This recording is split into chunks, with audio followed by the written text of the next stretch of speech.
Hello दोस्तों, नमस्कार। आपका आरवी मानुष स्टडी पर स्वागत है। आज ये समझने का प्रयास करेंगे कि हमें कॉलेज लेक्चर या स्कूल लेक्चर में से दोनों में से किसकी तैयारी करनी आवश्यक है, क्योंकि दोनों भर्तियां ही आने वाली है, यानी कुछ समय में इनकी विज्ञप्ति आ जाएगी। तो दोनों का ही सिलेबस समान होता है, दोनों में ही विषयों का चुनाव करना होता है, लेकिन समझेंगे कि क्या क्या है। स्कूल लेक्चर की बात करें तो इसमें आपके प्रथम पेपर होता है जीके का, जिसमें टोटल आपके 75% पूछे जाते हैं, जिसमें रहते हैं राजस्थान का इतिहास, भारत के इतिहास के 15 क्वेश्चन पूछे जाते हैं, सामान्य विज्ञान, भारतीय संविधान, राजस्थान के भूगोल से 15 क्वेश्चन पूछे जाते हैं, मानसिक योग्यता, गणित, हिंदी, अंग्रेजी दोनों भाषाओं के लगभग इसमें चारों विषयों के 20 क्वेश्चन पूछे जाते हैं। शैक्षिक प्रबंध, राजस्थान में शैक्षिक परिदृश्य RTE 2009 के 15 क्वेश्चन पूछे जाते हैं, और राजस्थान करंट अफेयर, भारतीय करंट अफेयर से संबंधित आपके कुल मिलाकर 10 क्वेश्चन पूछे जाते हैं। इस तरह से आपके 75 क्वेश्चन, प्रत्येक क्वेश्चन आपके 2 नंबर का, इस तरह से आपके 150 नंबर का पेपर होता है फर्स्ट वाला। बात करें फर्स्ट पेपर में आपको 40% अंक आपको लाना अनिवार्य है, यानी कि अगर आपके 40% से कम अंक आते हैं, यानी कि 39% अंक आते हैं, तब आप अयोग्य हो जाते हैं। यानी कि कम से कम आपको फर्स्ट पेपर में अनिवार्य में जीके में आपको 40% अंक लाना अनिवार्य है। दूसरी बात करें विषय की, विषय में आपके टोटल 120 क्वेश्चन पूछे जाएंगे, उसके साथ 30 क्वेश्चन अलग से पूछे जाएंगे, यानी कि टोटल आपके 150 क्वेश्चन आपके विषय से रहेंगे सेकंड पेपर में, जिसमें शैक्षिक, मनोविज्ञान, शिक्षा शास्त्र, कंप्यूटर, सूचना तकनीक के टोटल आपके 30 क्वेश्चन रहेंगे। इस तरह से 120, 130, 150 क्वेश्चन आपके यहाँ से रहेंगे। इसमें कोई बाध्यता नहीं है कि 40% लाओ या कितनी लाओ, इसमें कितने भी आप ला सकते हैं।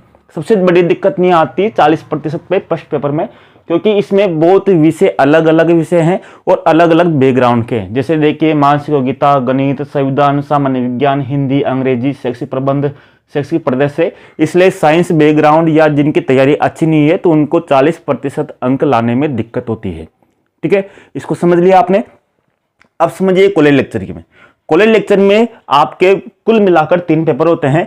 2 पेपर आपके होते हैं आपके विषय के, जो विषय आपके रहता है उससे संबंधित होता है, और पेपर थर्ड आपके 50 नंबर का रहता है, जो केवल राजस्थान जीके से ही संबंधित रहता है, यानी कि राजस्थान जीके संबंधित रहता है। और 75 क्वेश्चन यानी कि आपके कुल मिलाकर 300 अंकों का ही रहता है, और 100 अंकों का ए रहता है, और अंत में आपके साक्षात्कार होता है। इस तरह से आपके सिलेबस रहता है। अब आपको समझना होगा कि आपको तैयारी किस तरह से करनी है।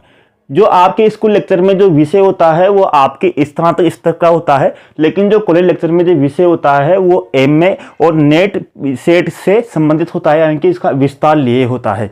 अब आपको किसकी तैयारी करनी आवश्यक है, जैसा कि अगर आपके विषय पर पूर्ण पकड़ है, आपको सब कुछ याद है, यानी कि आपके पास ये अनुमान है कि हाँ मैं इस विषय में बेहतर कर सकता हूं, तब आप कॉलेज लेक्चर में जाइए, क्योंकि इसमें आपको अलग अलग विषय में आपको, जैसे यहाँ पर आपकी बहुत सारा क्विज पढ़ना पड़ेगा आपको जीके में, और इसमें 40% अंक प्राप्त करना बहुत बड़ी चुनौती होती है। दूसरी बात, अगर आप थर्ड ग्रेड, सेकंड ग्रेड हो और आपने नेट या फिर आपने दोनों में से कोई जॉब हो, तो फिर आपको स्कूल लेक्चर की तैयारी नहीं करनी है तो कर सकते हो, लेकिन मेरा जो सुझाव वो यही है कि अगर आप थर्ड ग्रेड में, सेकंड ग्रेड में हो तो आप स्कूल लेक्चर की ना करें, क्योंकि स्कूल लेक्चर में भी वही पद है, केवल पद का लेवल बढ़ जाएगा, वही आपको स्कूल में काम करना पड़ेगा, आपको कहीं अलग से काम करने का मौका नहीं मिलेगा।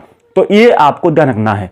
तो फिर अगर आप थर्ड ग्रेड या सेकंड ग्रेड हैं तो आपको कॉलेज लेक्चर में जाना चाहिए। दूसरी बात, अगर आपके नेट या सेट हो रखी है, यानी कि आपका तैयारी का लेवल अच्छा है, तब भी आपको कॉलेज लेक्चर में जाना है। लेकिन दूसरी बात आपको यहाँ बता दूं कि कॉलेज लेक्चर में आपका नेगेटिव पॉइंट क्या है। नेगेटिव पॉइंट ये है कि कॉलेज लेक्चर में लगभग 1000 पदों तक की ही वैकेंसी आती है, और बड़ मुश्किल ही, यानी कि प्रत्येक विषय के लगभग 50 से 100 पद के बीच में ही आते हैं। यानी कि अभी तक देखा गया है कि 100 पदों से अधिक पद किसी भी विषय में नहीं आए हैं, या 25 पद, 30 पद, 45 पद, 100 पद के लगभग आते हैं। तो इस कारण इस पर जो इसमें अनिश्चितता रहती है, यानी कि इसमें यह होता है कि आपके इंटरव्यू महत्वपूर्ण हो जाता है, साक्षात्कार महत्वपूर्ण हो जाता है, उसमें भी बहुत से अभ्यर्थी निकले जाते हैं। तो अगर आप पहले अपना भविष्य सुनिश्चित करना चाहते हो, क्योंकि स्कूल लेक्चर में यह है कि इसमें पदों की संख्या प्राप्त होती है, इसलिए अगर कोई बेरोजगार है तो वो इसके लिए स्कूल लेक्चर की तैयारी करना चाहिए, न कि कॉलेज लेक्चर की। कॉलेज लेक्चर में क्या है, पदों की संख्या कम होती है और साथ में ही साक्षात्कार होता है, तो इसमें बहुत लंबा प्रक्रिया होती है। यानी कि बात करें समय की बात करता हूं मैं, तो आपके स्कूल लेक्चर की भर्ती को पूरा होने में 1 साल लगता है। यानी कि 1 साल में आपके स्कूल लेक्चर की भर्ती पूरी हो जाती है, जबकि कॉलेज लेक्चर की जो भर्ती है उसमें 2 से 3 साल लगता है। यानी कि इसको कॉलेज लेक्चर के लिए आपको 2 से 3 साल आपको देना पड़ेगा। साथ में आपके पास नेट या सीएट की डिग्री होना आवश्यक है। तो अगर आपका विषय कंप्लीट है, आप टीचर हो, आपके पास सुरक्षा है, तो फिर आपको कॉलेज लेक्चर में जाना है। और फिर अगर आपको लगता है कि स्कूल लेक्चर की ही ठीक है हमारे लिए, तो स्कूल लेक्चर में आप कर सकते हो। तो ये मेरा समझाने का उद्देश्य था। अब मैं एक एक वीडियो इन पे बनाऊंगा, कॉलेज लेक्चर में क्या है, स्कूल लेक्चर में क्या है, तो उस पर विस्तार चर्चा करेंगे और इनका पूरा सिलेबस कंप्लीट कराने की कोशिश करेंगे। उम्मीद है कि आपको समझ में आएगा वीडियो कि हमें किस पे तैयारी करनी चाहिए। फिर भी अगर आपके कुछ सवाल जवाब हो तो आप कमेंट में जरूर लिखिए, उसका जवाब देने की कोशिश करूंगा। धन्यवाद, नमस्कार, जय हिंद।